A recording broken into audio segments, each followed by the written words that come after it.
There is a way of travelling through each day that is like walking in a fog. Eyes to the ground, one thing to the next, haunted by a need to be productive. Then there is a way of noticing, which makes the same journey through the same day completely different. Same world, same day, different way of looking. And suddenly I start to see treasure all around and life becomes richer. Noticing is an invitation to move from the broad strokes to the finer detail. To not just know about in a flat kind of way, but to practice experiencing with all of my senses in order to become a friend, a connoisseur of the world around me. As I sit in my yard or take a walk down by the river, what am I conscious of? Am I really seeing? Knowing and naming allow us to savour, appreciate and enjoy. Noticing is an invitation to deeper connection, not just with nature, but with each other.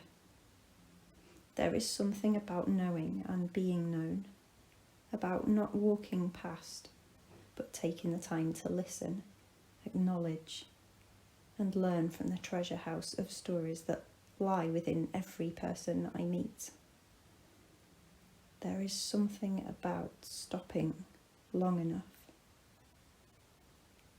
In the rush of a world in normal mode, which prioritises convenience, knowing and being known is at the heart of what makes us feel alive. It is what we crave and hark back to. Pre-lockdown felt like the world on a hamster wheel. Many of us were looking around at each other with exasperated expressions that said, I know that this pace is unsustainable, but I don't know how to step off. For some, lockdown was a forced life on pause, and we moved towards gardening, nature watching, simple rhythms. We sensed that we had lost along the way the art of living, and in that place we heard an invitation back to life.